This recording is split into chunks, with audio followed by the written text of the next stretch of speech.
Hi, and welcome back. Happy Saturday. Today we're going to dive into the mysterious and intriguing world of remote viewing. Have you ever heard of it? Do you think it's possible to actually see things from across the world or even from a different time? And how do you learn this skill yourself? Let's get into it.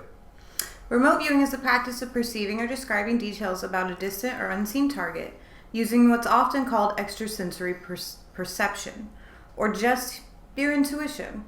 Imagine being able to look at something far away or hidden without actually being there. It sounds like something out of a sci-fi movie, right?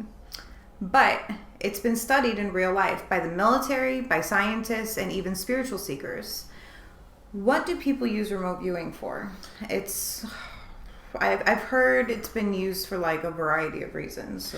Well, there is its use in the military and intelligence communities. Programs like the U.S. Army Stargate project explored remote viewing in the 1970s through the 90s. The idea was to use psychics to gather intelligence, track enemies, and more, and many people believe it worked. But remote viewing isn't just for governments, though. Some people use it for personal exploration, like finding lost objects or connecting with the past, or even discovering hidden truths about themselves, right? That's true. And it's even been used for search and rescue operations with remote viewers claiming to help locate missing persons. It's like a psychic detective tool. I think I've seen that before. Do you have any tales to share with us? Funny you ask. One of the most famous stories comes from the Stargate project itself. Remote viewers were reportedly able to give accurate descriptions of the enemy locations and military movements. This was backed up by some governmental officials who later disclassified the part of the project. And there's also a case of missing Soviet submarine during the Cold War. Remote viewers allegedly helped pinpoint its location, though like a lot of these stories, details are still a bit murky, with the government involved keeping things classified. That's a pretty incredible talent to just have. Right? Well, that's not all either.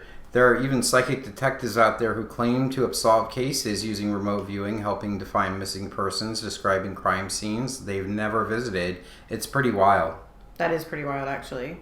And I think I've seen something about that before. I think I watched a show about it once. But, of course, these are just stories, right? There's a lot of controversy around remote viewing, especially in the scientific community. Some people claim it's all coincidence or just the power of suggestion. So is there any real proof? Well, there's no definitive evidence, and it's hard to say if these abilities are real or just a case of good luck. The scientific community is skeptical, to say the least. I mean, it's intriguing for sure. I wish I could do lost items with ADHD or find out where my teenagers are when I'm pretty sure they're up to something. That would be great. Oh yeah, I think that would come in super handy. You can actually practice and try to learn it if you want.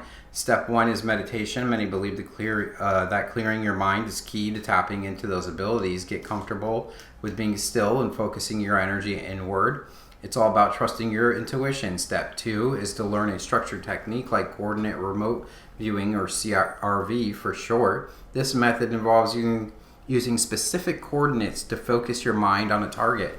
Another method is the extended remote viewing, or ERV for short, where you enter a relaxed state and describe whatever comes to mind about your target, and practice with easy targets like describing a hidden object or drawing a place you've never been. Some people even use blind targets where they have no prior information about what they're viewing. And finally, just like anything, practice makes perfect. Remote viewing is said to get better the more you do it, so don't expect instant results.